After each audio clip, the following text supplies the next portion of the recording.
All right, welcome back to the podcast. Now it is NFL divisional preview time. We are on to the NFC South and AFC West, only because those two divisions are going to play each other this year. So we're going to hit both of those with somebody that'll be in a lot of those games involving all these teams. My guy, TJ Rives, Buccaneer Radio Network, sideline reporter, Bet US TV, father of twins teaching them to drive as school starts again. Welcome back to the podcast, sir. Listen, it's always good to be with you. We're getting closer. We're in the preseason at the time that we're doing this. Yes, my twins have turned 16. No, they are not street legal yet, as you like that phrase that I use. They have not passed the driving test yet, but we're working on it. So it's like preseason for them. They're practicing, trying to get the test. And I look forward to previewing everything you want to preview about the South, which is getting spicier like by the minute with a trade that you're going to talk about. And the AFC West could be very intriguing too. And as you mentioned, the NFC South teams play the AFC West teams this year, so it all kind of ties in here. So it's good to be with you. All right, let's start AFC West first. Let's go around the horn. I'll give you some records. We'll try to hit one or two nuggets in each team, and then we'll move to the NFC South. All right, Denver 8-9, Vegas 8-9. The Chargers were the worst team in the division at 5-12. Fire Brandon Staley. Vegas ends up keeping Antonio Pierce, who was the interim coach after McDaniels got run out of there after about 6 or 7 games. And then the Kansas City Chiefs, the juggernaut in this league, two-time Super Bowl champions back to back, 11-6. Just keep on keeping on, and just the machine keeps on going. The Tay Tay and Kelsey tour has been rampant the last 6-8 months. Everything that can go right in Kansas City is going right in Kansas City. All right, let's start in Denver. Year two, Sean Payton. They draft Bo Nix, who had a good start to his pro career over the last weekend in the preseason. Just give me a general thought. They've had all kind of salary cap issues. They get rid of Russell Wilson. That marriage obviously did not work with he and Sean Payton. Just give me a general thought about the Broncos situation. Well, if you had told anybody, because Denver had a resurgence, obviously, with Peyton Manning, that it would be 8 years later and they haven't been back to the playoffs, that's hard to believe. And they have just recycled quarterback after quarterback. And yes, they physically dumped and got rid of in the NFL transaction sense Russell Wilson, but they are still going to pay salary cap wise for the next couple of years, massively this year and still next year. And so now you get Jarrett Stidham versus Bo Nix, and what kind of magic can Sean Payton really work? And interesting, bring it back to the Buccaneers. We'll see them very early in the Early. season in week 3 in Tampa to see what this looks like. And of course, the Buccaneers have a lot of familiarity with Peyton, and not a lot in the win column against Sean Payton head to head.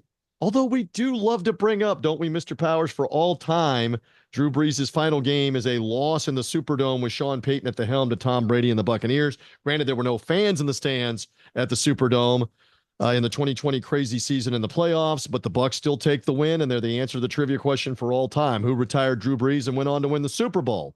So now Peyton in Denver, and I'll be very interested if that fan base gets a little impatient if they're struggling or not. It turns out that, as you mentioned, the rest of that division is kind of up in the air besides Kansas City, and Denver was hovering around 500 last year. They played much better late. Remember, they gave up the 70 points in Miami early in the year. All that disastrous win. Right. But again, drafting Bo Nix, I think if Sean Payton has his druthers, kind of his new age version of Drew Brees, a point guard, a distributor. We've seen Bo Nix play a ton of football at Auburn and Oregon. Played well in the first preseason game.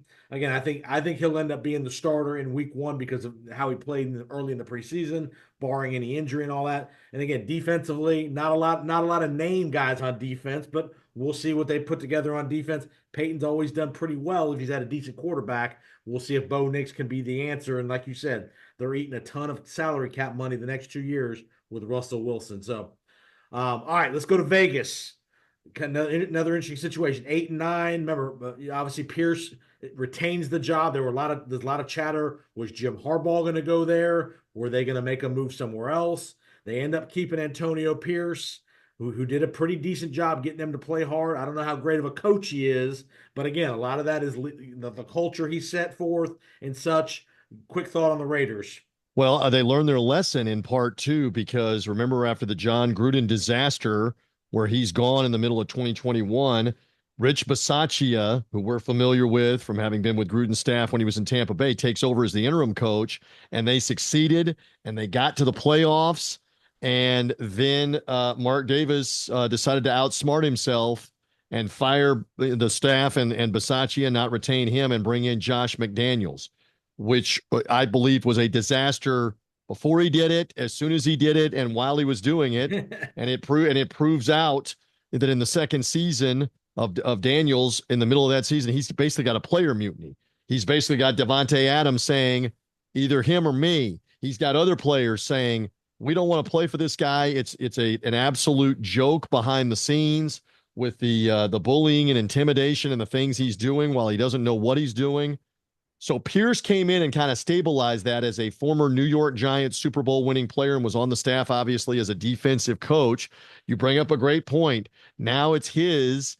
What kind of coach is he actually? We'll find out. And same thing with Denver, where you've got Gardner Minshew versus Aiden O'Connell. That's not going to make anybody forget the heyday of Rich Gannon getting them into the Super Bowl, much less Kenny Stabler, Jim Plunkett, any of those guys. But that's your quarterback battle for the Raiders. I guess if you have Davante Adams, almost any quarterback's going to look better with that guy. They played Minshew a lot in the first preseason game at the time that we're taping this. O'Connell obviously had some experience and played some for them last year. Minshew's the new quarterback, having gone around to several teams. I don't know. I don't know who emerges as the quarterback there. And again, now the interesting thing is the Raiders have beaten the Chiefs. I think it's like 4 times in a row or 5 times in a row over the last 2 or 3 seasons. So they've had some success against the Kansas City without completing a pass in the second half. And on Christmas Day, no less. Merry Christmas. So does that translate to this year? Is Kansas City now angry against them? I don't know, but it'll be fascinating to see what the Raiders have with Pierce now at the helm full time. They let Josh Jacobs go in free agency to Green Bay, a big loss there. Don't retain him. They got some star power. You got Davante Adams, you got Max Crosby, you got some other guys. My question for you, and they draft Brock Bowers in the first round, kind of an odd pick there in the first round. They got Michael Mayer, who they think's a pretty decent tight end out of Notre Dame. Interesting pick with Brock Bowers. My question to you, is Davante Adams on that team at the trade deadline if they're struggling? What's their I was going to say, what's their record? Because if they're out of it, and Adams is owed some significant money still, but there would be takers.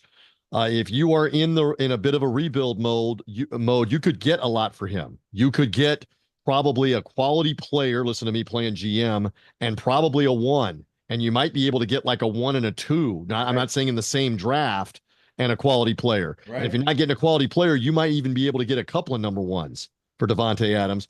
So that's a real concern right now, that if you are in the tank early with Antonio Pierce, how long do you stick it out with a guy that has made no secret that he would love to be somewhere else if they're not winning in Las Vegas? And what's the over-under on how many coaches Mark Davis is currently paying? Maybe 3. Is it 3.5? I know Gruden's getting paid.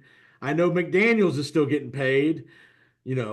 Obviously, he's paying Antonio Pierce. He's got to pay Antonio Pierce, head coach. It's a good point that you make. That he's ringing up a lot of money. That's not a team that's flush with cash. In all seriousness, I mean, I know the Vegas. They got an influx moving to Vegas, but that's not a team that's the richest team in the league kind of deal. So, true. Good point. That may have played into his decision a little bit. All right, let's go to the LA, the Chargers, 5-12. They finally run Brandon Staley out of there after all the analytics disasters and all the defensive meltdowns they had.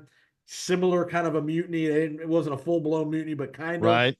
They bring in Harbaugh from Michigan, who burns the bridge at Michigan and does a Pete Carroll and runs to LA as quickly as he can get there. Salary cap issues for the Chargers last year. They get rid of a lot of guys. Keenan Allen's gone. Mike Williams is gone. A couple defensive guys are gone. This is going to be a new philosophy. This is going to be a rough and tough kind of run it, a Michigan old school, more of a running attack than you're going to see a wide open offense. You still got Justin Herbert, who's in a boot with plantar fasciitis. We'll see there. They draft an offensive lineman in the first round out of Notre Dame, Joe Alt. just your thought on the whole Jim Harbaugh back to the NFL, proven success. Can he do it again? Well, and as you mentioned, he had success at San Francisco. He does know the West. He coached at Stanford before that. He coached at the University of San Diego, not San Diego State before that. So he's got familiarity with being in Colorado. And you didn't mention Austin Eckler, a guy that you were Yeah. always Yeah. familiar with fantasy football because he would get lots of receiving yards and get touchdowns in fantasy football. He's not there anymore either. He's now with the Washington Commanders. So they are going to go through probably a rough season. And this is probably a 2 or 3 year project to get them to playoff contention and salary cap, et cetera. They are LA's other team right now, obviously with the Rams and tenants in the same stadium. So I don't think most people expect a whole lot out of the Chargers. Herbert's health is a big factor. He's got a rocket arm. He's obviously got tools. What does he have to work with? That's one of the real questions. I just don't think there's very much. Do you disagree? I don't think there's a lot of expectation for the Chargers to be a playoff contending team with what you just laid out with who they lost. No, I agree. I think it's going to be, especially if this injury for Herbert lingers into the regular season at all, and that's a tricky injury where that stuff never really heals until you're off your feet for 3 months, kind of deal. So, interesting to see there what they do, and again, can he turn that mentality around of turning in not a finesse team to more of a physical, pound it between the tackles. That's his MO. He likes to run the ball, play action. And again, same thing with veteran guys. You got some older guys, Joey Bosa. You got Khalil Mack. Could those guys be moved if they don't start off Right. strong? Because again, pass rushers are gold in this league. So interesting to keep an eye on the Chargers there from I'm that I'm just perspective. looking at their depth chart at receiver. You mentioned Keenan Allen and Mike Williams were there. They had trouble maybe staying healthy all the time. But who out of Joshua Palmer, Lad McConkey, Darius Davis, DJ Chark, the former Jaguar, and he's Decent. been another place. He's decent. Brendan Rice. Who scares you out Right. of that list? And who's I don't carrying the know. ball? Yeah, they got Gus Edwards, the former Yeah. Raven, Dobbins, I another think, former Raven, J.K. Dobbins. hurt. Yeah. So and they obviously played for Harbaugh's brother, Right. John Harbaugh in Baltimore. Those two running backs. So We'll see. I don't know what the LA Chargers really have that scares anybody. And then that leads us to the team that scares everybody in the AFC That's West, right. doesn't it? The two times defending Super Bowl champion, 11-6 Chiefs. They bring in Xavier Worthy with their first round pick, kind of their version, what they hope to be maybe their next version of Tyreek Hill to some degree. Still got Kelsey, 1 more year older. You lose some guys on defense. Snead goes to the Titans on a big deal, gets traded out of there. But you still got Chris Jones. You still got Mahomes. And if you got Mahomes, you're going to be in most every game you're in, and you still got Andy Reid. So just a thought there about just what what organizational job by the Chiefs of just piecing it together. They figure out ways to win. Remember the disastrous loss on Christmas Day. Everybody thought they were in big trouble there. Then they turned it on after that Christmas Day game. Yeah, and they've got obviously the premier quarterback in the game until proven otherwise. Back-to-back Super Bowls for him. And heavy lies the crown, right? Because they've won two in a row. Nobody in the Super Bowl era has ever won three straight. Yep. You got to go back to Lombardi's Packers, which is now the dark ages, I guess, for the Gen Zers and the under 30-year-olds. They have no idea who Vince Lombardi is. The Lombardi Packers of the 60s is the last time you had a three-time in a row champion. Can they do it? Can they get there? We already have the injury to Marquise Brown in the Right. preseason on his shoulder injury, hurt in the first series of the first preseason game. But as long as he's got Kelsey, and it does not look like that Rashee Rice is going to be suspended, at least until his criminal case situation for the reckless driving with injuries in Dallas gets resolved. That's a big play guy that they have. Isaiah Pacheco running the ball. And you mentioned you went over a couple of the defensive guys too. Kansas City should feast on this division. They Yes. should be 5-1, if not 6-0. They got to figure out how to beat the Raiders, as we were talking about.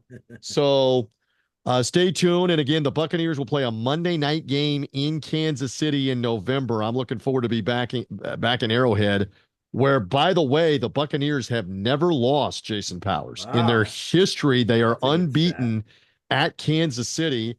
I remember a Jameis Winston winning touchdown in the last trip into KC. which was in 2016 in the final minute of the game. They also won a wild overtime game with John Gruden, speaking of him, where they were down like 10 points with 2 minutes left, scored, got the game tied, and won on an overtime field goal. So the Bucs have had some success at Arrowhead Stadium to speak of. Look forward to that on Monday night. But all the attention is, you alluded to, with Travis Kelce and Taylor Swift being at all the games, Mahomes and all the subplots with his wife and the social media stardom and the documentaries. Does it ever catch up with them? Is this the year that all of that off the field catches up with them? Stay tuned. So I think we both think consensus Kansas City's the clear favorite here. They're not, unless injury to Mahomes would be the only thing that would jeopardize that potentially. I think they're the clear favorite. Remember, they opened the season Thursday night against Baltimore in Kansas City, the traditional home opener for the Super Bowl Right. champion. So we'll see that. And again, remember, 10 out of their 17 games is involving this division in the NFC South. So, they could potentially feast if they could go, Yeah. if they go 8-2. I mean, that's a pretty good run there, if not 9-1 potentially. If they were to win 3 out of 4 against the South, they got a really good chance to stack up some wins here against this division. Yeah, I would agree. And again, Andy Reid, boy, how the dynamic has changed, because you and I are contemporaries. We're longtime NFL fans. And what was the knock on him in Philadelphia and then even later in Kansas City? Can't win the big one. Can't win the big one. Can't win it. Can't win. He's got 3 rings now. They've done it 3 times. Now, granted, 2 of them are against Kyle Shanahan and the 49ers, who've not exactly been the picture of football supremacy, coaching X's and O's and otherwise in those Super Bowls, but they're still wins for the Chiefs. So 3 rings for Reid and for Mahomes, and all-time legacy. Travis Kelce, all-time legacy stuff if it continues. All right, listen to Powers on Sports podcast along with TJ Rives, Buccaneer Radio, at Buck Sideline Guy. We're giving you a nice little preview, AFC West. Now let's go to the mothership, the home division for us, the NFC South. Atlanta 7-10, Carolina 2-15, New Orleans 9-8, and your Tampa Bay Buccaneers, division winners at 9-8 last year as well. Let's start up in Carolina with the worst team in the league. Dave Canales, who we know well, the former OC in Tampa, gets that job. Remember, no number 1 pick. The pick goes to Chicago with Caleb Williams because of the year before they trade up to get Bryce Young. A very uninspiring year 1 for Bryce Young. Not all his fault, but still did not make, lots of going to be what ifs 10 years from now if CJ Stroud continues his rise and Bryce Young never really makes it. So we'll see how that goes. But Dave Canales there. Bryce Young, Dave Canales did an excellent job with Baker Mayfield last year. Can he do that? And more importantly for me, my question would be, still in a major rebuild in Carolina, can we have some organizational stability with David Tepper and company? He's quick to pull the trigger on coaches, GMs. They've got Canales, they got Dan Morgan now as the new GM. Can they create some stability here? And that's the real key. It's almost like, I just thought of this while you were saying it. It's almost like in Detroit, where the descendants of the Ford family, the daughter, finally realized, we have got to stop the revolving door. We have got to stick with somebody. And they elected to stick with Dan Campbell, Chris Spielman in the front office, a guy that you also know a little bit, in Brad Holmes as the general manager. And even though they were bad for a year or two and looked bad, she stuck with them. And that's kind of the same thing here in Carolina. We know Canales, just from the 1 year in Tampa, had success. They went to the playoffs. They won a playoff game. Baker Mayfield, obviously. I mean, it's a lot easier to look smart as the offensive coordinator with Baker. You know this, with Baker Mayfield and Mike Evans and Chris Godwin and Rashad White and Cade Otton. The Panthers don't have any of that. And he might have got the job out of default. A lot of people didn't want that job because that's very true. Because they know that you've got an owner who hair-triggered on Frank Reich inside of 1 season. And so, what happens if this team hypothetically is 0-6 or 0-8 or 0-10? Is he looking to nuke Dave Canales after 1 year? It's crazy. It's crazy to even think that. But Carolina doesn't have a roster. Yeah. They don't have anything that really scares you. It's going to be a long year, it looks like, for the Panthers. And so we talk again about how, if you're in the South, you're looking to take advantage of that should be 2 automatic wins. for whoever else is going up against them out of Buccaneers, Falcons, and Saints. And he and Mark Davis are vying for who's paying the most coaches. Matt Rule getting To paid, not Frank Reich right to getting not work paid, for them. Right, right. and Dave Canales getting paid. So lots of people not working, getting paid by those two organizations. All right, let's head down to New Orleans. 9-8. Dennis Allen survives, kind of a little surprising, but again, give New Orleans credit that they're usually not quick to pull the trigger. What are they? To me, I don't know what they are. Derek Carr, getting old on defense, getting a little older on offense with Kamara. No, Mike Thomas is no longer there. What is New Orleans heading into 2024? It's an unknown. You're right. In that, is Carr going to lead them the way they thought that he was going to? They gave him a massive contract. You mentioned Alvin Kamara battled injury last year. He's older by NFL running back standards. Can he still, deliver at a Pro Bowl high end level? Great question. Chris Olave still there. For whatever reason, they have just had mastery over the Buccaneers in the regular season, so I know they're looking forward to that. But again, on that defense, you've got Cameron Jordan, but I'm not sure He's old. what else really scares you off of their defense. So the South is kind of there for the taking, whether it's Buccaneers, Saints, or Falcons, whoever steps in.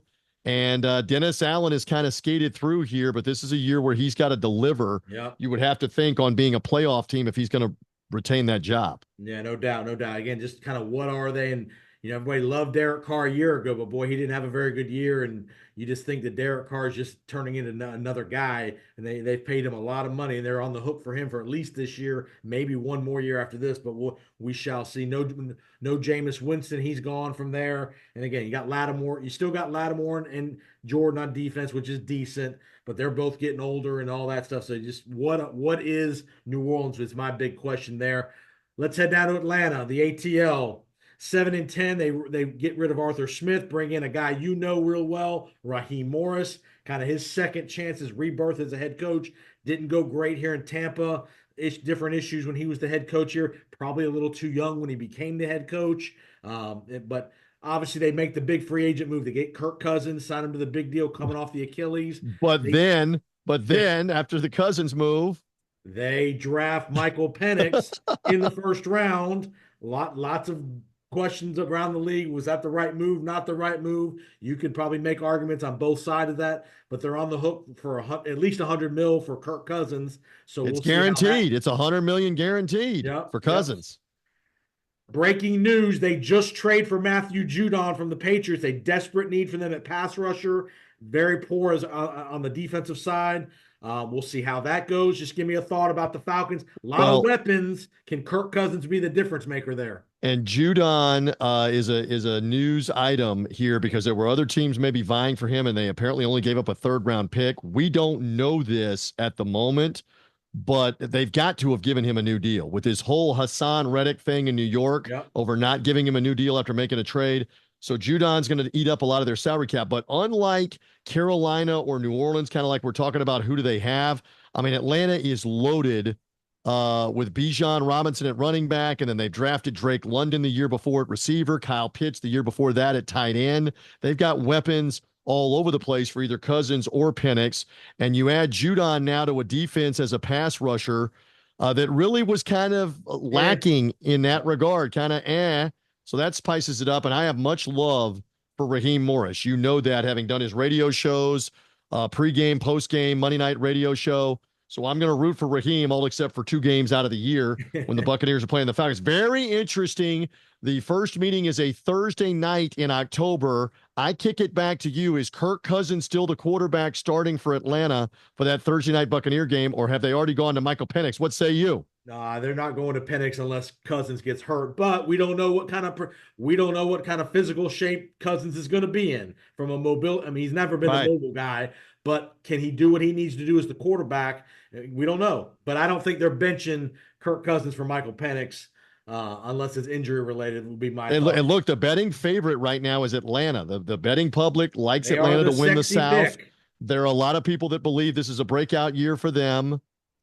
Now, do they live up to it? I know Arthur Blank is sick of being an also ran and out of the playoffs. So let's see. Let's see what the Falcons. They hire Raheem Morris and did not hire Bill Belichick, That's who correct. they had in the building.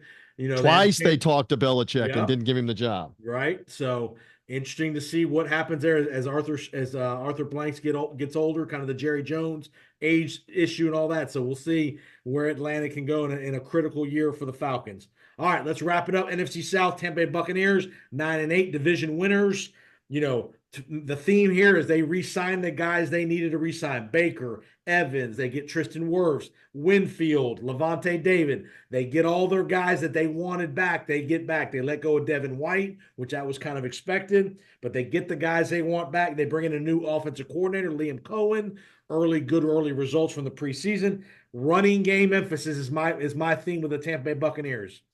Well, and Rashad White is at running back, and what's behind him? They draft a rookie out of Oregon named Bucky Irving, who's about 5'10", maybe 200 pounds, kind of reminds people of Warwick Dunn, Yep. like a Warwick Dunn 2.0. But you mentioned, I mean, you talk about a successful offseason, an amazing offseason of not losing any of the key players, really, because honestly, Devin White was not going to be a key player in this scenario. So to bring back Evans, bring back Mayfield, bring back Antoine Winfield, who's a phenomenal safety, and give Tristan Wirfs a new deal. Credit to Jason Light, his staff, the salary cap.